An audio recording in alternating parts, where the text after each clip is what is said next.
What if I told you that a country once written off as a basket case, literally called that by Henry Kissinger in 1971, is now signing billion-dollar trade deals with the world's fourth-largest economy, pulling in hundreds of millions from the World Bank every single year, and is about to graduate off the UN's least developed country list for good?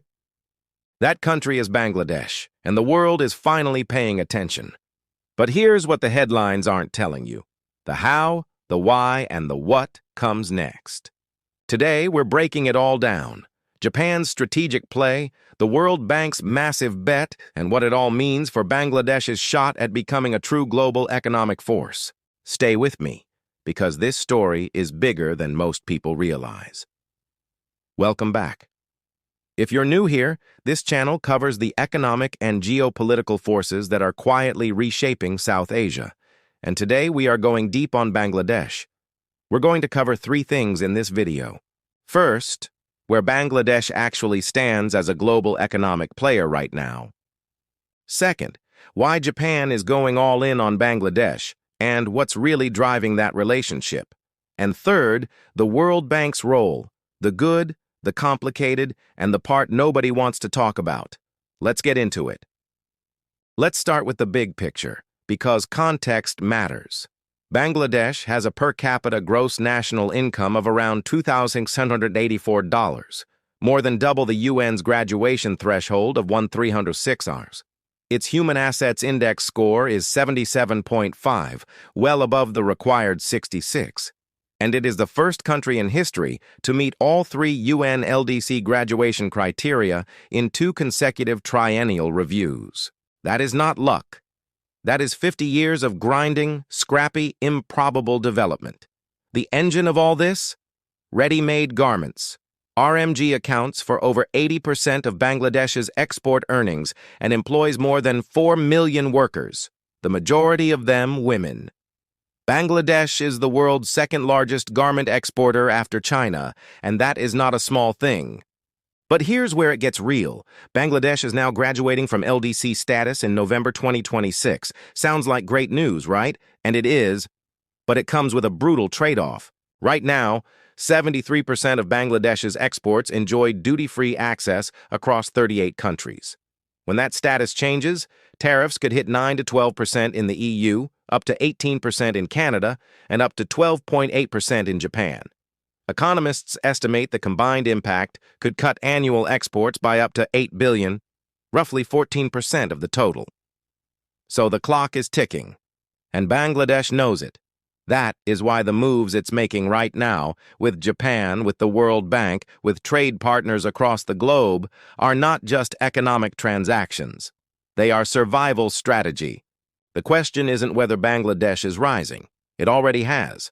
The question is, can it build the infrastructure, the partnerships, and the economic diversity to sustain that rise without the safety net of LDC trade preferences?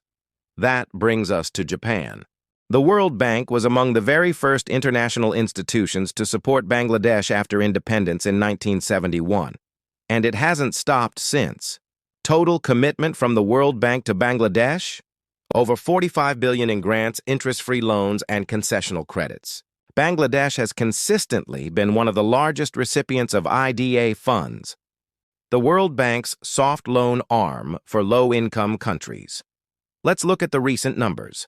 In June 2024, the World Bank approved $900 million across 2 projects, $500 million for fiscal and financial sector reforms, and $400 million for climate-resilient urban development along a 950-kilometer corridor from Cox's Bazar to Panchgarh.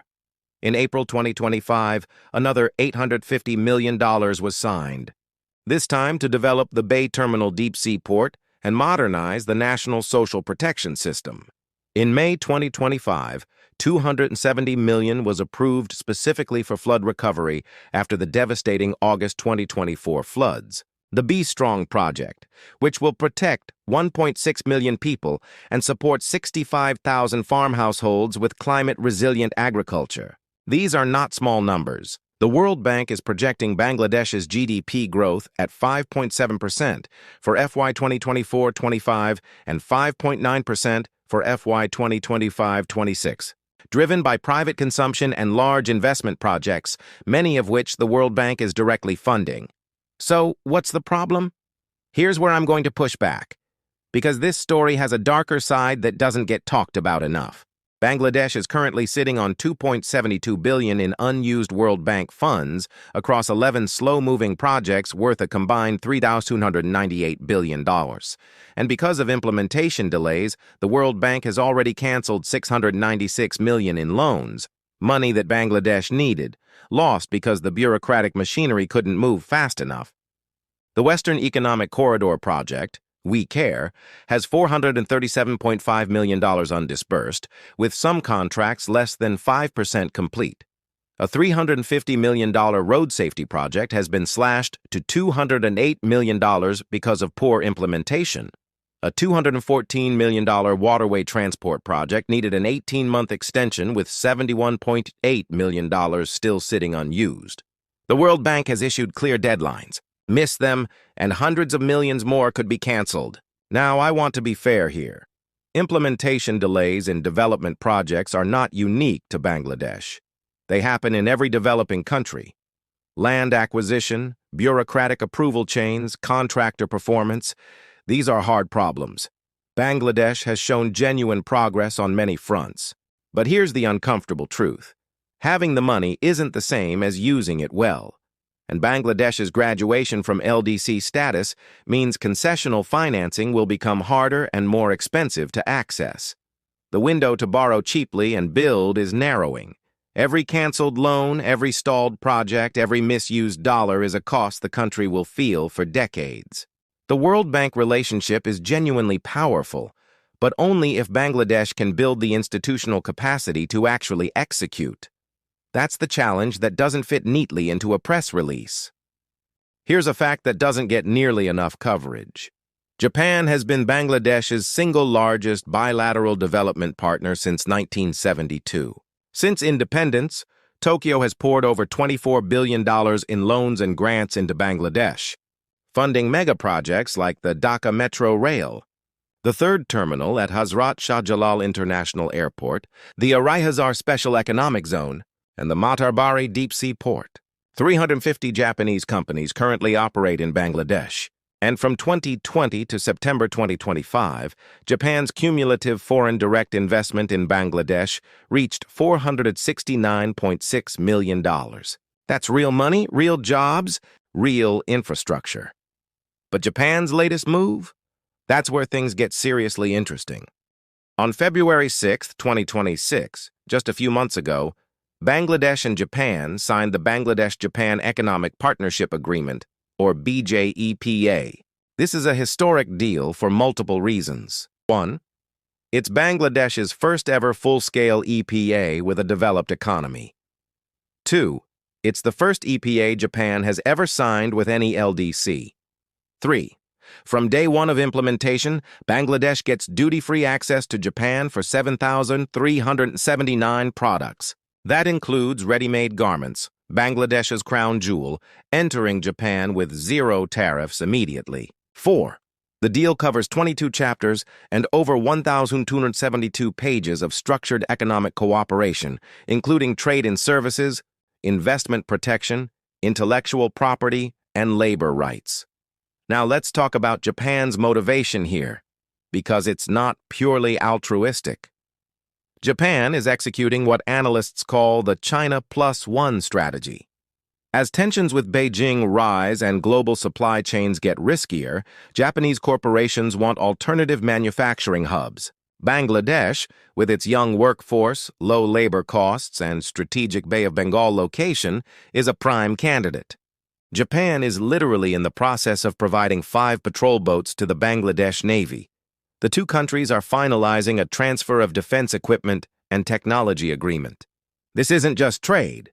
This is a strategic partnership embedded in Japan's free and open Indo-Pacific framework.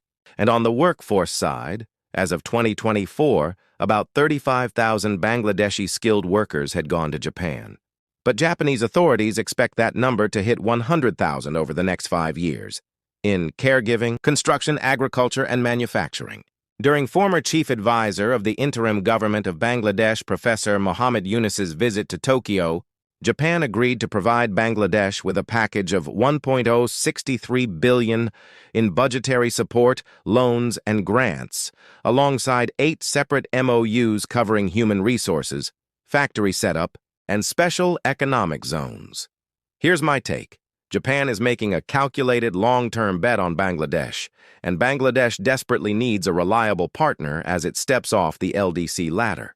This relationship is arguably the most consequential bilateral economic partnership Bangladesh has right now. But Japan isn't the only heavyweight in the room. So let's step back and look at what we've got. Bangladesh is a country at a genuine inflection point. It is leaving the world's least developed category, not because of a loophole, but because it actually earned it. It has a young, massive workforce. It has a strategic location at the mouth of the Bay of Bengal, bridging South Asia and Southeast Asia. And it has partners, Japan and the World Bank among the most significant, who are making multi-billion-dollar bets on its future. The Japan EPA is a game changer. Duty-free access to the world's fourth-largest economy, a security partnership, and a pipeline of FDI just as Bangladesh is losing its LDC trade cushion. That's exactly the kind of strategic move this moment demands. The World Bank relationship is vast and indispensable, but it requires Bangladesh to level up its institutional game. Money sitting in accounts while projects stall is not development, it's wasted potential. And Bangladesh's rise as a global player, it's real, but it's fragile. The country collects taxes equivalent to roughly 8% of GDP, one of the lowest ratios in Asia. It depends on a single sector, garments, for 80% plus of its export earnings, and it faces a world of rising protectionism, geopolitical volatility, and climate risk that threatens its coastal geography. Here's my honest take. Bangladesh has every ingredient to become one of the great development success stories of the 21st century. The Japanese EPA, the World Bank backing, the demographic dividend, the garment industry as a launching pad, all of it points toward real potential. But potential isn't destiny. The next 5 years will determine whether Bangladesh uses this inflection point to diversify, industrialize, and institutionalize, or whether it lets the window close while the paperwork piles up. The world is watching, and honestly, so am I.